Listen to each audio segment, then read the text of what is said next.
Not many people would suspect that a young mother could, or would, accidentally commit a murder. Even fewer people would suspect a 4-year-old boy of the same thing. No one would suspect that either one would have done it on purpose. The mall was crowded that day, a Friday, as shoppers weaved in and out of stores, traffic piling up in front of the pretzel store, babies crying as their parents pushed them quickly in their strollers. A young mother and her son walked hand in hand through the chaos, her arm leading him as his head turned quickly, glancing from storefront to storefront, person to person. The woman's arm was gently tugged as she walked past a toy shop. She looked down to see her son pointing at the door. Although the crowds were dense, this particular store was 10 times worse, packed with kids running from one wall to the other, a constant buzz of raised voices as people tried to talk louder than the person next to them, hoping to be heard. Her face cringed as she looked around for an alternative, not wanting to disappoint her son, but not wanting to enter that hell of a store either. She noticed a smaller, less popular toy store upstairs, which looked to not even have a quarter of the customers the first one did. Pointing upstairs, she spoke to her son. Let's go to that one up there, okay? He nodded, and they started walking again. What a good boy, she thought, as they slowly made their way up to the escalator into the second floor. She didn't even have to explain to him why they weren't going to the place he wanted, and he simply agreed to the alternative without a second thought. Good kid. As the pair walked through the open doors of the shop, the mother began to realize why no one was shopping there. Stuffed toys were upwards of $50. Small animal figures were $20. The cheapest thing in the entire store was probably the $5 gum on the display by the register. She would have braved the downstairs toy store if she knew how expensive this one would be. But before she could retrace her steps, her son was gone from her hand, grabbing and playing with all the toys his eyes could see. Sighing, she let him play, knowing it would at least give him some satisfaction to enjoy the toys here, even if he didn't get to bring them home. However, he found something he liked, bringing it over to his mother, asking her to buy it for him. Leaning down to his level, she held the toy. A wooden puzzle with planes and cars on it. Perfect for her little son, who loved all things automotive. But when she flipped it over and her eyes met with the price sticker, her face fell. She handed the puzzle back to the boy. "I'm sorry, baby, She felt the ears of the other parents on her. They had money to shop here. She didn't. Maybe for your birthday, okay?" The boy's eyebrows went up, his big brown eyes looking into hers. "No?" he asked her, and she shook her head softly. "No, honey." Just like that, the catalyst. They slowly walked out of the store, the boy holding his mother's hand instead of a shopping bag.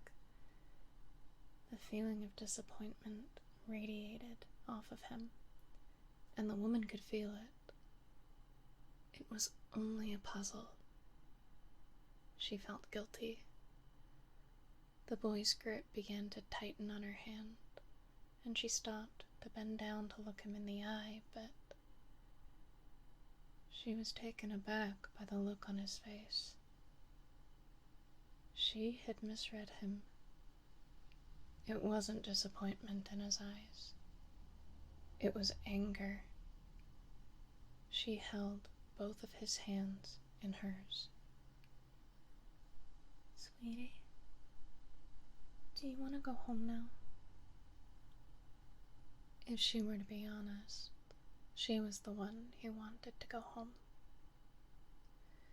The noise of people surrounding her was becoming overwhelming. The cramped air, suffocating. Her son nodded, and so they went back the way they came, toward the escalator.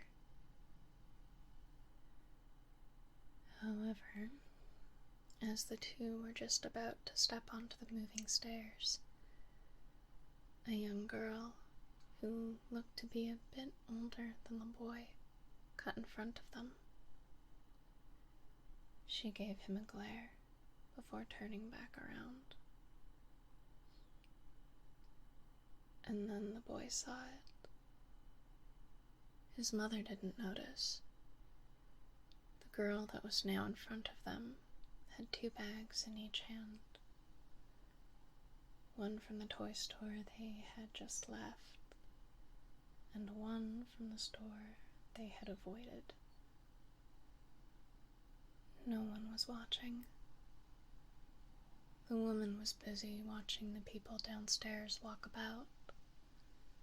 Those on the opposite side of the escalator were either chatting or just gazing around the mall. No one wanted to be watching the small boy simply holding hands with his mother. But then the woman felt his hand slip away from hers, and as she looked down to see why, she saw her son put both of his hands on the girl's back and push as hard as he could. If there had been more people on the escalator, maybe she wouldn't have fallen. Maybe she would have just stumbled into the person in front of her and been fine. Maybe she would have been scraped up, but not hurt. And then she would have turned around and pushed the boy back, starting a tussle. But the escalator was empty. The girl started to fall, and with no hands free to catch herself, her body was mercilessly tossed down the stairs, producing the most horrible thumping sound the woman had ever heard. She didn't have time to reach out and try to grab the girl. It all happened too quickly. All she could do was stand there and watch until the girl finally reached the ground, slowly sliding to a stop at the bottom of the escalator entrance. The people surrounding them went quiet. Everyone stood still for a few seconds, as did time. But then, in an instant, panic settled in. Some people gasped. Some screamed. Adults left their children to rush to the girl to see if she was all right, to see how badly hurt she was. The woman ran down the escalator, 2 steps at a time, nearly falling too, as she tried to get to the child. This was her son's fault. He pushed her. The woman watched as a man lifted the girl's head in his arms, her eyes half open, empty.